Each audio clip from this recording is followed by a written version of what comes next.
Are the robots going to take over, or can artificial intelligence and blockchain actually calm our fears about this? Well, Jen Greyson's got thoughts on this topic and more. You see, as one of the top 8 women in crypto, founder of the Blockchain Sisterhood, and the CEO and founder of co.co, the Airbnb of office space, Jen proposes that women are the answer to crypto adoption. We'll discuss why, and you aren't likely to get an argument from us. Mr. Travis Wright and I are packing our bags for Paris, but here's a show before we go. Ooh la la! It's episode number 258 of the world's most ridiculous crypto show, the Bad Crypto Podcast. 5, 4, 3, 2, 1, 0, ignition. Who's bad?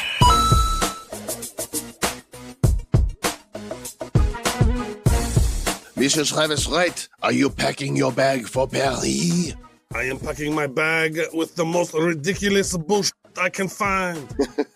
Yes, we will be emceeing Paris Blockchain Week Summit and doing a Bad Crypto live there at the event, and we're getting ready to head that way shortly, and excited for those of you that are in Europe and that will be attending this event. Make sure you come up to us and say, bonjour. You could say that if you like. Or just say hi. Or say hello.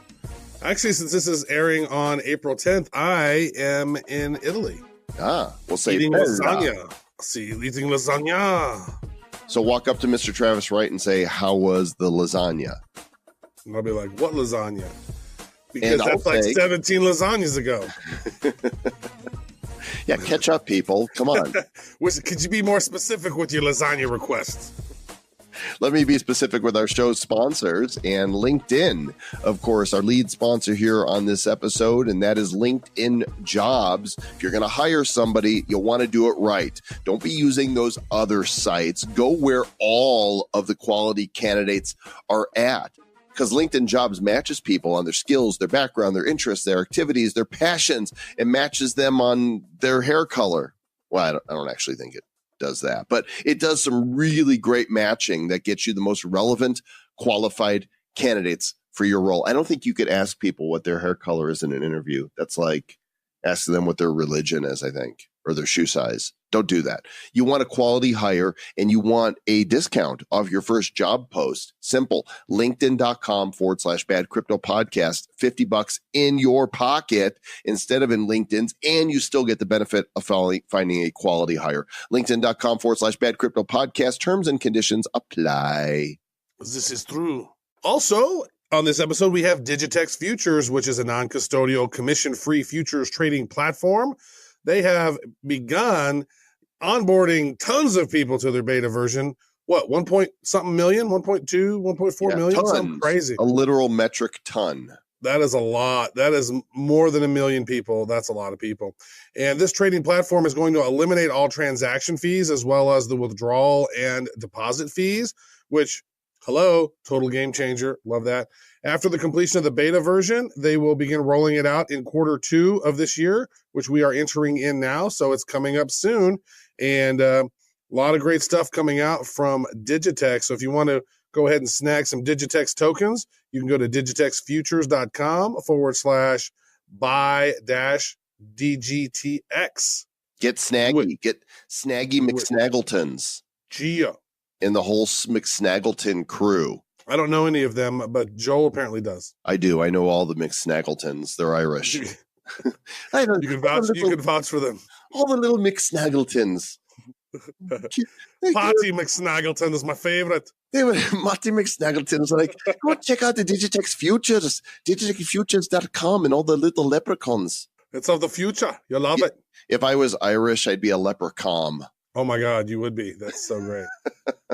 All right, Jen Greyson is with us today, and she's got stuff to say. So we're going to get to the interview. Hey. It seems that sometimes we put out there to have somebody be on the show, and they are able to get on right away due to scheduling or whatever other reason. And other times it just takes a long time. And in this case, it's taken a long time to get one incredibly awesome crypto chick to join us here. Her name is Jen Greyson. She's had a history of running a multi-million-dollar life insurance company, and she also managed morale forecasting and finances during the impacts of AIG's multi-billion-dollar crash, which kind of has given her a unique comfort level of leading when it comes to the volatility of cryptocurrency. She's got a stellar background with a lot of work working with authors and best-selling writers and entrepreneurs, and she's going to have a lot to say about AI and the future of blockchain and crypto in general. So welcome finally to Bad Crypto, Jen Greyson. I'm very excited to be here. Thanks for letting me reschedule 18 times. You guys are very gracious. We are the Bad Gracious podcast. Yes. Well, I mean, Totally. it's so cool. It's not every day that you get to have a superhero from the Marvel universe on, Jean Grey. Right? It's really exciting. Exactly. I know. Which Dark Phoenix. Yes. I like to make sure, when you're gonna have a superhero on, it's just it's always good to kind of have that hurry up and wait and That's good. And what color is your hair today? Today it is pink. It is pink. I noticed on your LinkedIn that it is green. Correct. Very nice. That is very colorful. That is the one guarantee I give to everyone, that every time you see me, my hair will be a different color. Is it ever gray? I did do gray for a little while. Not a good look for me. I mean, Grayson, Right, it just seems like, yes. and I don't know why it is, but when I introduced you, part of me wanted to say, and welcome to the show, Gray Jensen. I like this. I'm a big fan of switching my name up a lot, so I may have to try Gray Jensen. Maybe that'll be my spam filter name when I've got to give people like the fake email address. I'm totally switching over to that. I am Gray Jensen. It's your Swedish counterpart, actually. Yes. Mm-hmm. It's for days that you maybe identify as a man. That sounds like a man's Right? name. I'm Gray. All right. Okay. All right. Yeah. No, this is That's enough. Yes. Enough witty banter. Let's get on with some blockchain stuff. Actually, here. we're all over. We're all out of time, unfortunately. Yeah. Sorry, It's been and we're great. done. Thanks. I got a new name out of it. I feel like I was the big winner. This is really good. We'll send you our bill. No worries. So let's talk a little bit about how you ended up going down this crypto rabbit hole. If you want to refer to your previous life in life insurance and what opened your eyes. My goodness. So my whole background is corporate America. Like, I thought I knew what I was doing, climbing the corporate ladder, all of us supposed to's, checking all the boxes.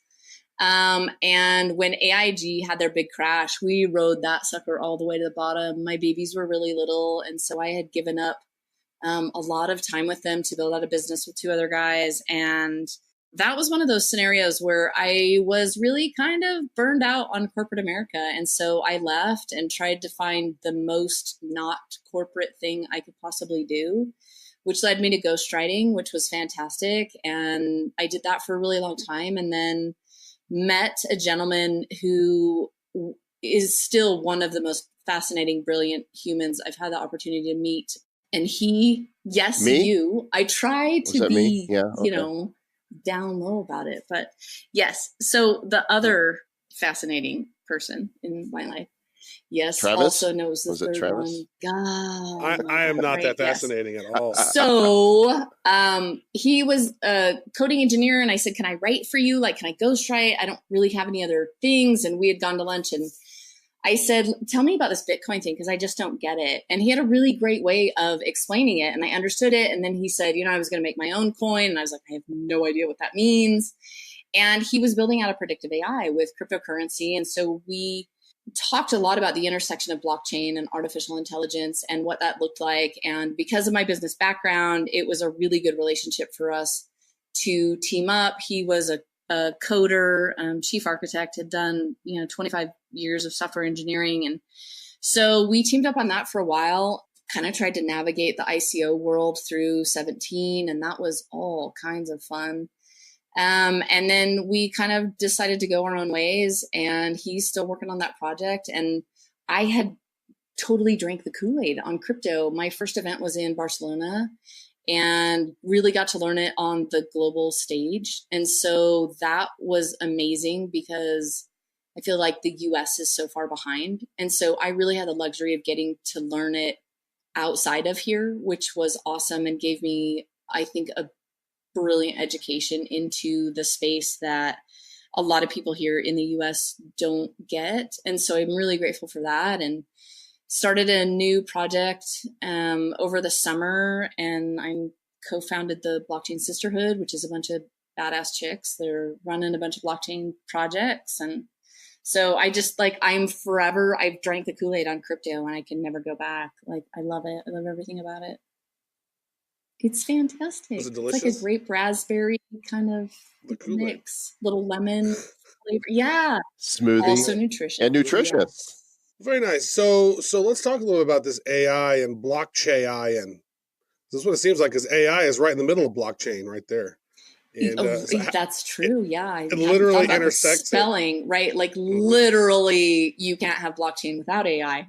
Somebody should use that as a tagline. I'm giving that tagline away to someone. Yes. Well, you can have it. You can have it. Yeah. So how are the robot rise up? You talk about this, and we have some fears and about our robot overlords and maybe this authoritarian dystopia with a technocracy kind of thing. How is AI and blockchain going to help solve that stuff?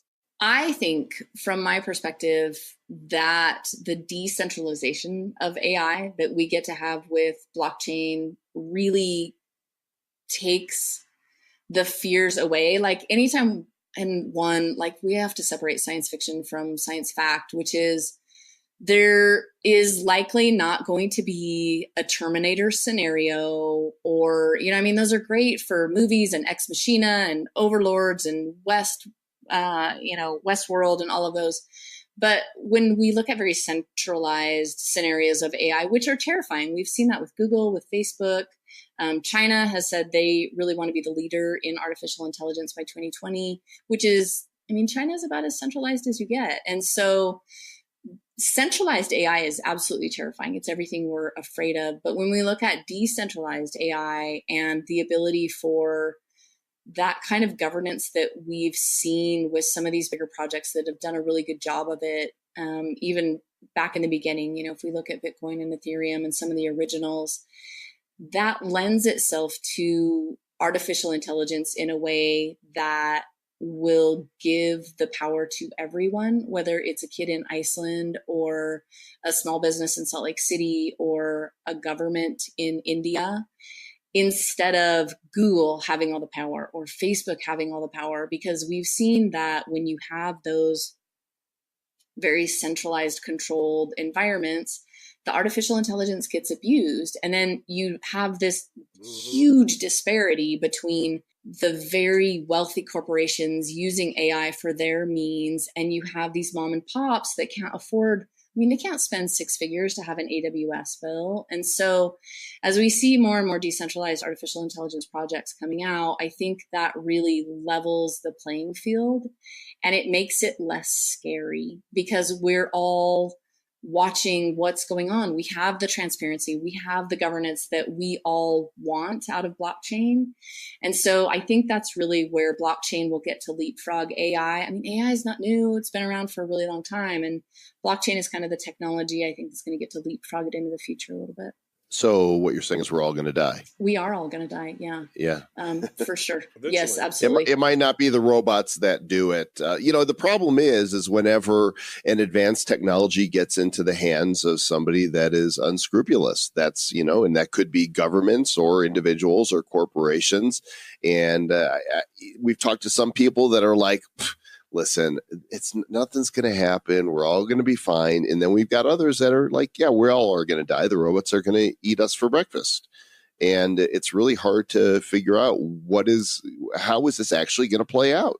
Well, and it is very hard. If we had artificial intelligence, we could predict that. However, we're not there yet. I barely have real intelligence. Artificial. Right? And it really and I've had a lot of conversations lately about there is this shift that it's really not artificial intelligence, because those words don't really go together. It's really an augmented intelligence.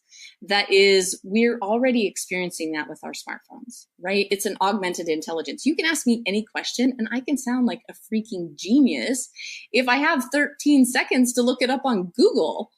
And so we already have this augmented intelligence right now. It's just a separate device. And so it is the movement into that device is going to get less and less separate from us and is going to be able to predict more and more things. I love that my Gmail is predicting how I'm ending a sentence. Like, it's been really handy. It's been fantastic. And I love it.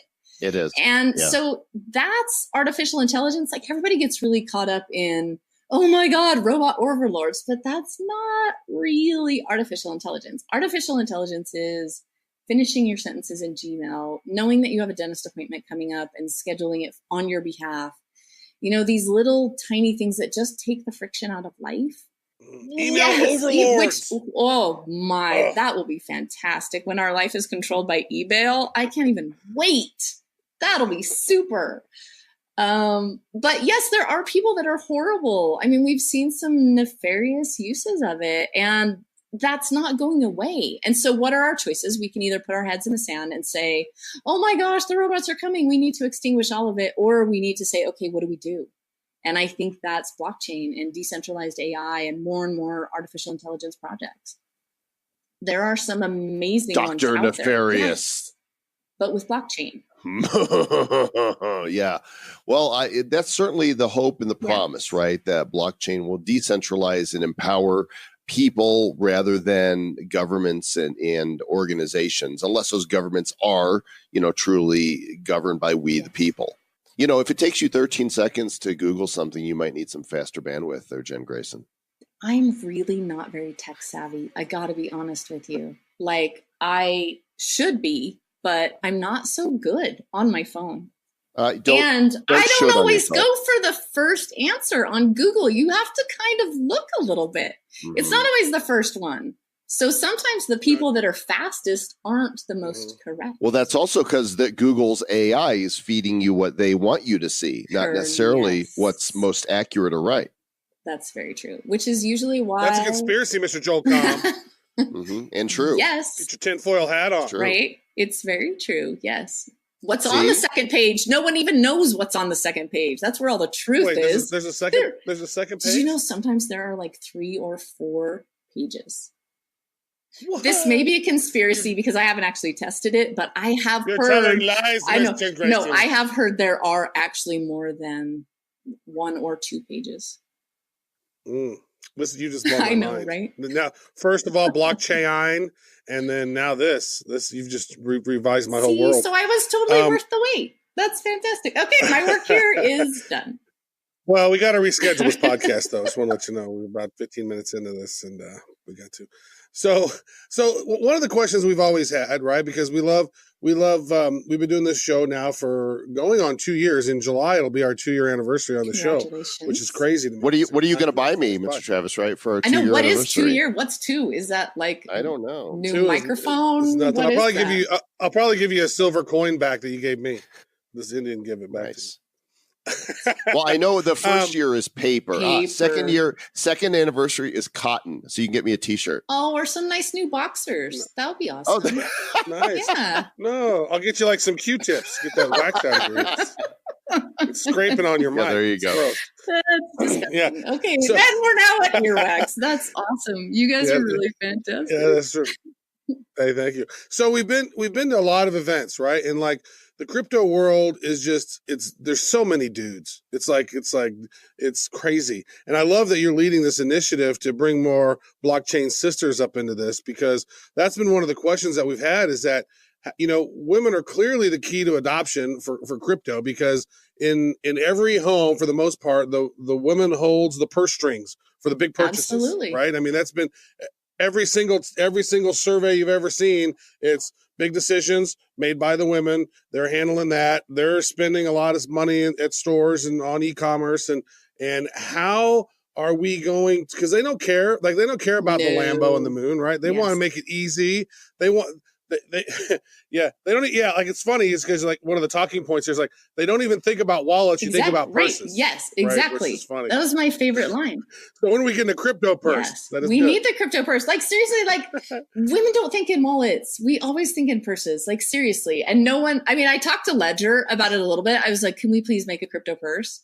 And I haven't followed up with them, but I need to. I actually really need to talk to Trezor because she's amazing. So I think that's the biggest thing. And words are really important. And when you're talking about Win Lambo and Win Moon, like, women don't care, which is not to say we don't want to 10x our money, but we care about things that matter to us. Like, show me how it's going to make grocery shopping easier. Like, show me how it's going to change my day. Show me how it's going to take one thing off my plate. And this is the conversation that isn't happening, which I also understand. When you have dudes talking to dudes, they don't really think about, oh, maybe we need to change the shape of the conversation. We're getting there. I mean, women in tech has always been, at a shortage. This isn't anything new, but we really need to, and I'm putting this back on guys too, and every time I speak on a panel, I'm always asking, did you invite your sisters, mothers, girlfriends? I mean, who are you talking to? Who are the women in your life that you're talking to, and why aren't you talking to them about crypto? And sometimes, bless your hearts, boys don't always think about things. And so sometimes we as women get to remind you that you get to be talking to the women in your life about crypto and why does it matter to her? That's, I think, where we will see this shift into adoption. I also think that there is this stigma where, and this is a question I get a lot, women say, but I don't know how to code. And my pushback on that is great, because we are full up on coders. What we need are advertisers, marketers, lawyers, writers, podcasters. We need those women to come into the space so that we can start shaping the conversation, inviting more women into the space. What I've been amazed about, and this has been the neatest part, I think, of blockchain for me, was that I have yet to meet someone who isn't just giving and amazing and willing to share their information and blogs they've read and the newest coin they've looked at. I mean, people in the space, it's slowing a little because we're getting new blood coming in. But in the beginning, it was so community driven. And I think those of us who have been in for a while are still trying to push for that and keep it like that. And so it really is, who are you inviting? Who are you taking to events? Who are you talking to? Who are you sharing blog posts with? All good points. And you know what? I don't think that anybody in the crypto space is really marketing towards female adoption yet. I mean, why oh my gosh, we're not even iterating. We're not even iterating for women, let alone marketing to women. How about a pink ledger or Trezor, right? How about something that's with custom patterns that you can order? How about a card, that you carry crypto on that is going to appeal to the design sensibilities of the majority of women? Why not? If you put glitter on it, I will buy it. Like, it's just like guaranteed. Like, I don't even care what it is. I'm like, what's that? Glitter? Yes. So I almost said that, but then I thought, like, ooh, maybe that might be yes. glitterish. I don't want to. Right. Also, yes, there are some people that are glitter adverse. Yeah, but that's their problem, right? Right. And haters, right? Like glitter haters. They need more glitter in their life. And girls gonna girl. And that's what girls do. I mean, it's, and I'm not talking about every single one of them, obviously. So don't be offended if you're like the tomboy girl. That's cool too. We like tomboy girls. It's just that the feminine aspect is attracted to a artistic aesthetic, I think, visually, you want to have the Trezor's black, the ledger's black and gray, the cool wallet's black. Right. Which, I mean, the little black dress goes with everything, but not necessarily your little black cold wallet. And so it really is about, and we saw this with cell phones, right? Like, once they started iterating for women and we were getting like all of this amazing Hello Kitty stuff, and they were shaping that entire commodity, and no one is iterating for women yet. And I think once we big money, right. Big. And it's so obvious to me that we have to start iterating for women, but we have developers developing for developers. And so I think as we see the shift away from that, we're seeing more business people come into the space, which they're also being able to bring education and experience, which is, okay, you can't just raise 30 million in an ICO. What's your actual revenue plan? And that means you're going to have to go get customers, which now means, who are your customers? Who are they? Who are you selling to? How are you marketing to them? And so I think we're going to see the shift into that. And I'm hopeful that it's coming quickly, but it really is just about starting the conversation. I have a lot of people say to me, oh, I hadn't thought of that. And they didn't think about, how are we speaking? What are the conversations that we're having? And genuinely, we're talking in wallets and not purses. And that seems silly and funny, but lexicon is really important, and how you talk to people so that it begins to matter, and shifting away from when Moon and when Lambo into supply chains. And this is why it matters, because it's impacting people in Colombia and families in Colombia. And if we start talking to women in the ways that it matters to them, they will be all over crypto and blockchain. Hey, Travis, maybe we should partner with a wallet manufacturer to make a feminine bad coin wallet, right? Cold storage. Purse. Hello. Very Purse. nice. And maybe instead of like when Lambo and Moon, maybe it should be like when cute convertible. I'm more of a Bentley girl, but yes. Also. And when Venus, right? Because women are from Venus, men are from Mars. Oh, that is nice. true. That's Persephone, nice. big fan. Yes, any of those. Yeah, the goddess wallet. That would be awesome. Hello. Well, cool deal. Yes, the Bad Crypto R&D podcast. This is good stuff. So speaking of which, tell us more about this Blockchain Sisterhood. You got what, 50 plus crypto thought leaders over there in your group, and you're working together and in the hood, in the sisterhood. In the hood. Yeah. In the sisterhood. So I ended up in all of these conversations with these CEOs and founders around the world. I was having conversations with like just these amazing women that were in Australia and Canada and Europe and the US. And we were all trying to tackle the same problem, which partially was because we all had blockchain startups. And so we were all trying to vet attorneys, marketing companies, writers, and also going after the same set of clients. And it just so happened that we had a lot of overlap in what we were doing. Some of them were in healthcare, some of them were in smart cities. We had the artificial intelligence, my new project, which is the Airbnb of office space. I mean, we just had a lot of really amazing overlap.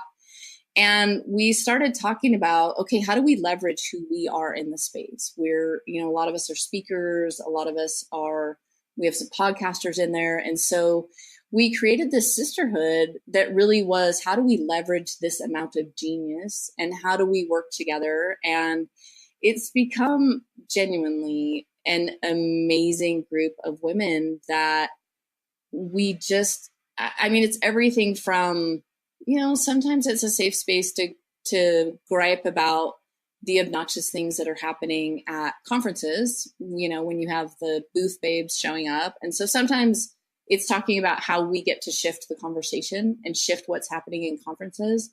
And also, how do we as women raise our voices and make sure that we're adding to the conversation? Some of it even is as much as signal boosts. If somebody has a Twitter post or podcast go out, we try to leverage just the power of community and sharing it out to us. And so it's really just kind of become a place where we don't feel alone as much. And I think in startup world, it's really easy to get head down and you're putting out fires all day long and you feel like you're the only one battling that particular fire.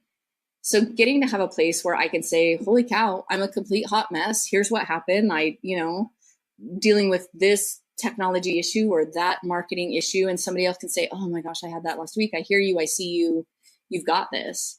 And that's really powerful. And that it's one thing that I almost feel bad because we as women kind of have that as a default, that we lift each other up. And I think guys don't always have that. And so I feel bad. Like I have all these amazing women's groups where I'm like, oh my gosh, girl power. And boys are out there like trying to figure it out on their own and don't have the allowance to be able to have Yeah, a I'm bad trying to bring day Mr. or Joel have an calm emotional down. day, or He's on the 21st floor or something. right? Exactly. Like I have to get talked off the ledge so many times. And so that's kind of why we created it. And women just, it's what we do. We make spaces. We are community builders. Is there some kind of initiation? I mean, is there like a pillow fight or anything like that? There is. That was like super duper inappropriate. And I get to tell you that. Yeah. I appreciate that. I was hoping that you would, but there's a lot of women that would like to know how to get into a group like this. So where do they go?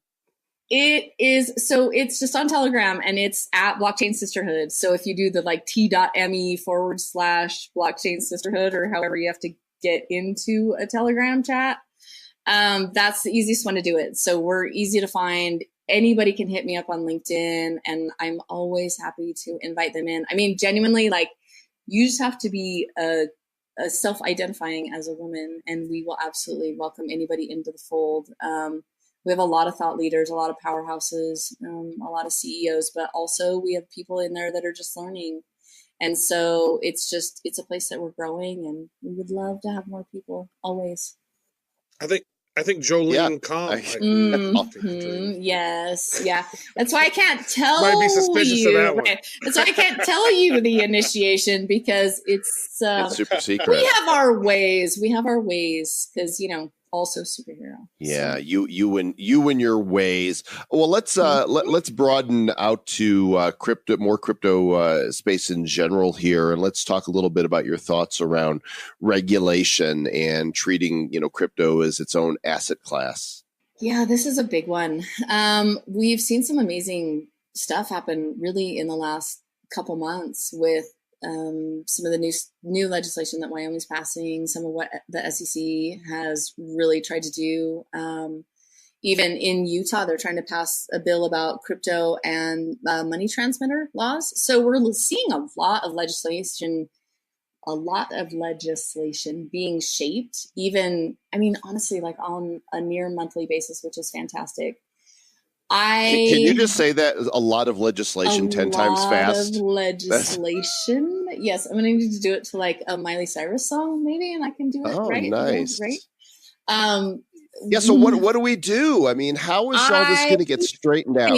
Okay. Here, my huge soapbox is we have to have education over regulation because one, you are dealing with the globe, and I've had, at these conferences I go to, I've had a lot of conversations with really smart people. And we talk about, okay, can we have a global oversight committee and the challenges of that? And how do you manage all of those agendas and different countries trying to do what's best for their people, right? And if you come back to, this is a peer-to-peer solution for a reason.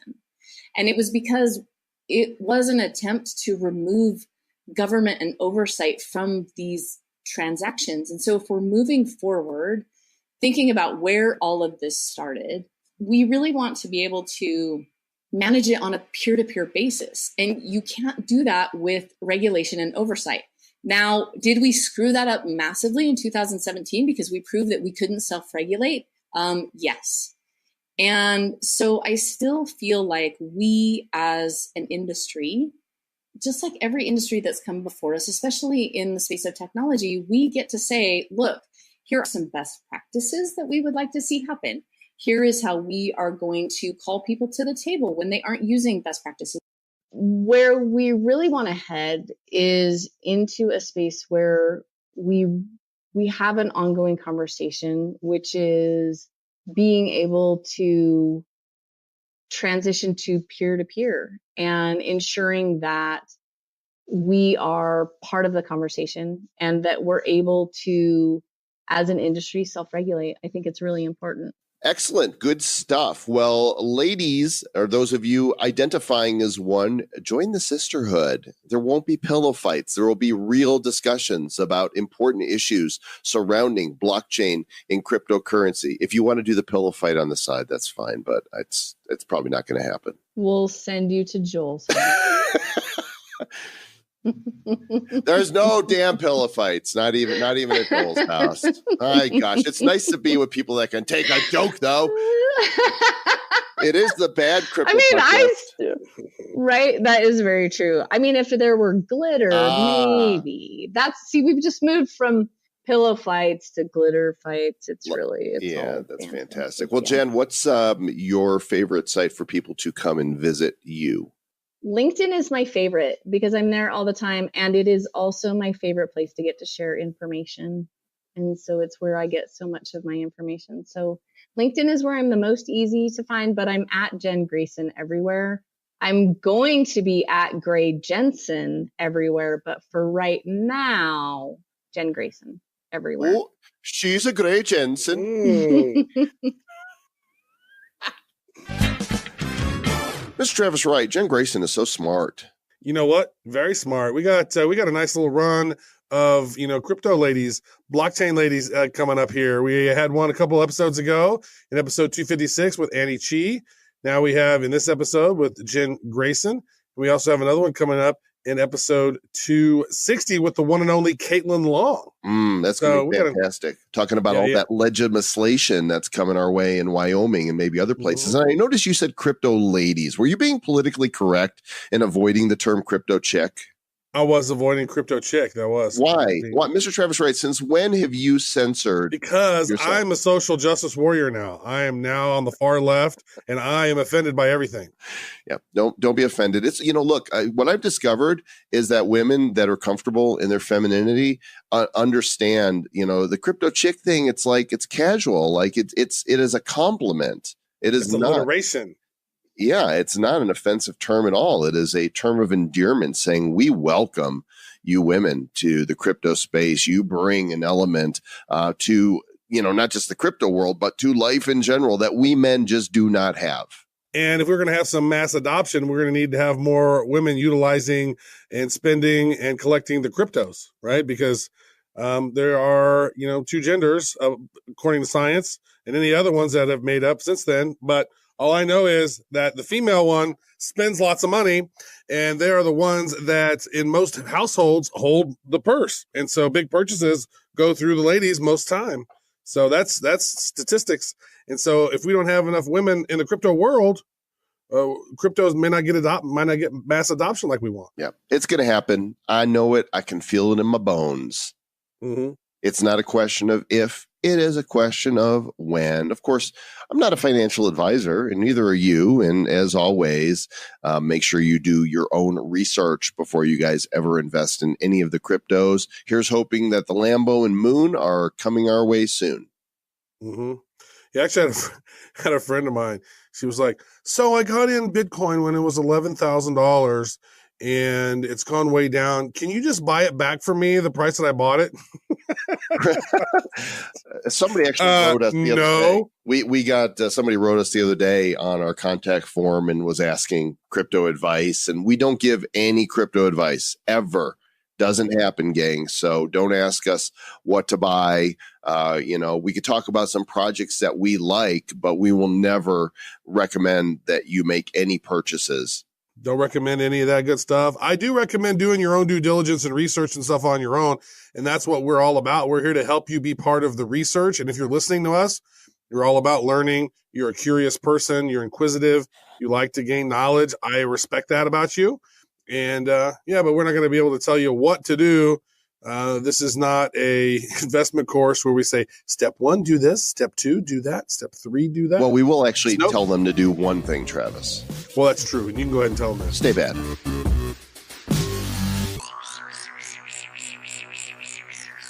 Who's bad?